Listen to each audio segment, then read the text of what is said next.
Okay, good morning. Good morning, everybody. Welcome back. Hope everybody had a great day yesterday. We had, from the ARM perspective, we had a terrific set of panel discussions and great company presentations, and I hope all of you were able to enjoy the gala reception last night. We have another full day today. This is actually, I'm calling to order the member meeting of ARM. We're going to talk a little bit about some of the things we're working on, and then I'm going to turn it over to Morrie, also who's going to do that, and then we'll actually formally seat the board of directors and elect the officers. So if I could have the first slide. Okay, maybe the second slide. Right, so Michael Werner, and you all know Morrie, who's going to join me up here in a minute. So I'm going to talk, if we go to the next slide, I wanted to just update everybody about, I'm not going to take a lot of time on this, just really 2 minutes, but if anybody has any questions, they should certainly feel free to come up to me over the course of the day or at the reception tonight. In case you don't know it, there's going to be an election, hopefully very soon. ARM, of course, one of the reasons for our existence is to represent the industry in policy discussions, whether it be on regulatory issues or reimbursement issues or legislative issues. And there's a lot of things that are happening now, and we are actively engaged in virtually all of them. And this really just touches on a few. I do want to say that really, regardless of who wins in November, the issues that I put up here on the slide are going to be salient issues that will be discussed by FDA, that will be discussed by Congress, that will be discussed by CMS and others. So while whoever is elected president and what the Congress looks like will certainly impact how that debate goes to some extent, the debate will happen on all of these issues. We, of course, will immediately be working with the transition team of the new administration and, of course, meeting the new members of Congress and recircling back with the folks who are returning to Washington. On the regulatory side, you probably know there's been a lot of talk about the unregulated stem cell clinics, which has really sparked a broad debate about how FDA should be regulating cell therapy and gene therapy and similar products. And FDA held a public meeting recently. You may know they issued draft guidance on the relevant regulatory issues relating to the regulation of cell and tissue products. We actually presented at that public meeting and submitted formal comments.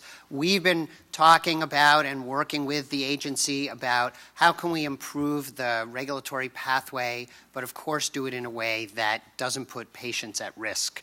There have been some legislative proposals out there that we've been opposing very strongly if we believe that they would put patients at risk and would put the regulated industry at a disadvantage, and certainly are willing to work with all policymakers to try to improve the regulatory pathway and make it more predictable, more efficient, and more clear.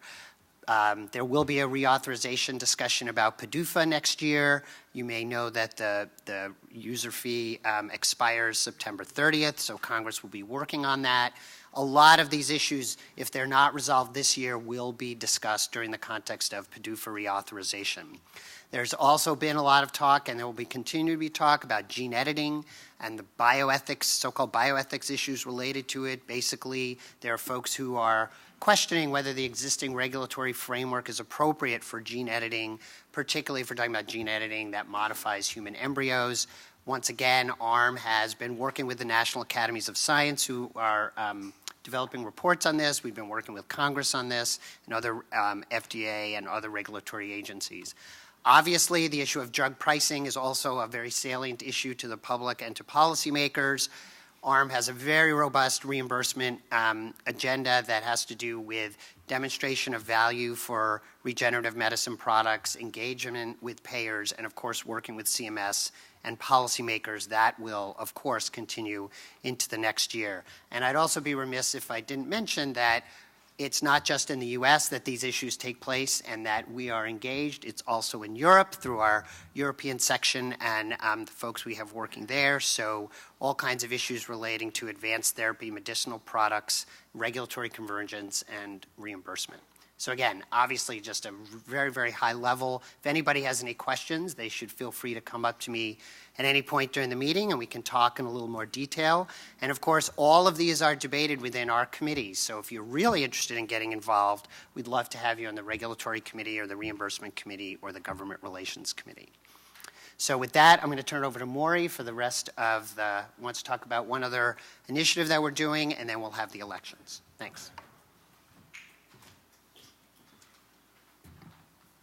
Thanks, Michael. So just very quickly, so obviously a very extensive list of activities, initiatives, part of our advocacy agenda. And so actually, if we could have the next slide, please. So many of you who've been working with us over the last few years know that we've also been thinking about how we continue to build the organization. And just a few years ago, we actually put in place another piece of this, which is the ARM Foundation. This is what we call a 501c3 organization. It's a nonprofit. And the whole purpose of this is really to have a vehicle that we can use to focus on education, kind of building out the knowledge base in the sector to support a lot of the activities we already have underway, and to allow us to reach out to other groups who we can work with and also take advantage of other ways in which we can raise funds to support the organization. So we've been taking a number of very important steps to put the foundation in place over the last few months. Sue Christie, who may be in the room, Sue, are you here? Is working with us. It's hard to see because of the lights. But Sue has been working with us to put together a steering committee and to work with the staff and the officers and the board on making sure we do this the right way, and again, putting in place the right pieces so that we can do this. And we've made really some tremendous progress just even over the last few days. We had the first meeting of the steering committee for the foundation. This is the group that we're using to help us plan the agenda and how we will actually formally launch the foundation. They met just a couple of days ago. So a very important initiative. Happy, again, as Michael said, to answer any questions from you throughout the course of the day. If you're interested in learning more about the foundation, contact me or Sue or other members of the staff, and we'll make sure we get back to you. Next slide, please. So I also just wanted to mention a few of the very important partnerships we have in place as well, because this is a very important part of how we do our work. The alliance, again, we chose the word alliance very deliberately because we want to be able to work effectively with other organizations. So as you know, and Michael mentioned this, we began by also at the same time reaching out to our colleagues in Europe. And the AAT, which was formed a few years ago, was a group we were working very closely with. We've now merged them into the organization. They've merged with us, our membership, so we are now one organization. We also work very closely with a number of professional societies that mirror a lot of the work that we're doing in our section. So ASGCT, the European version of that, ESGCT, FIRM in Japan. We've had an MOU in place with them for a number of years, reflecting the very important work they're doing and the work that we're also doing together on issues such as standards, but also regulatory issues. ISCT, I mentioned standards. We have actually a formal MOU in place through the standards coordinating body, which is an organization that was started through the Science and Technology Committee, and this is a vehicle we're using really to address a lot of the very important work we're doing on standards. And then finally, TERMIS. So we just wanted to make sure we had a chance to mention these because we value these relationships and partnerships very much. So that's it in terms of the update for all of you, and I think what we will do now is move into the next portion of the membership meeting, and I'm going to ask Heather Brown from CBR to come up here and conduct that portion of the meeting. Heather? Good morning, everyone. As Morrie said, I'm Heather Brown. I'm Vice President of Scientific and Medical Affairs at Cord Blood Registry. I'm also a member of the 2016 Nominating Committee, and in that capacity have been asked to lead the voting portion of the annual membership meeting. We have two orders of business this morning. First, approving the slate of nominees for the Board of Directors, and then the second task is approving the officers for 2017, Chairman, Vice Chairman, Secretary, and Treasurer. This slate of nominees was presented to the Executive Committee on September 21st and unanimously endorsed.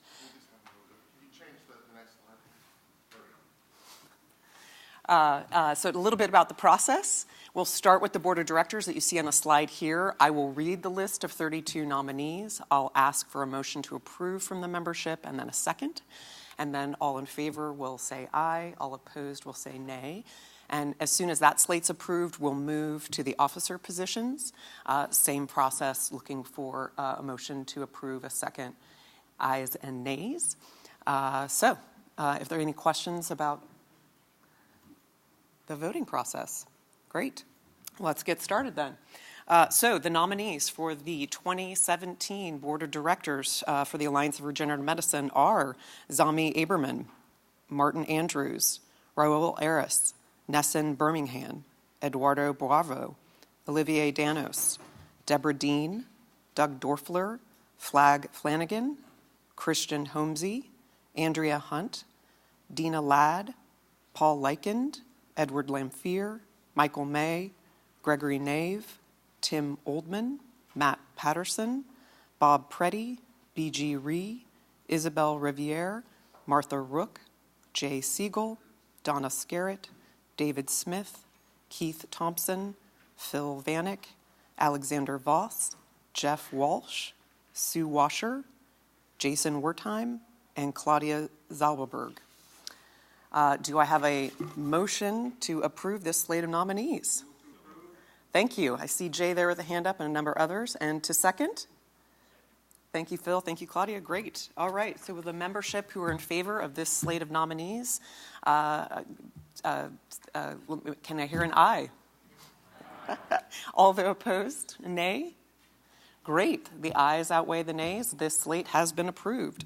We'll move to the nominees for the officer positions. So thank you for the next slide. Chairman, Bob Preddy. Vice Chairman, Matt Patterson. Secretary, Martha Rook. And Treasurer, Raul Aris. A motion to approve the slate of officers. Thank you. And a second? Thank you. All right. All in favor? Members of the arm, please say aye. Aye. Any opposing votes, say nay. Great. The slate has also been approved. So that concludes the annual membership meeting for 2016. I'll ask Chairman Bob Preddy to join us on stage, I think, to introduce the first sessions. Great. Thank you.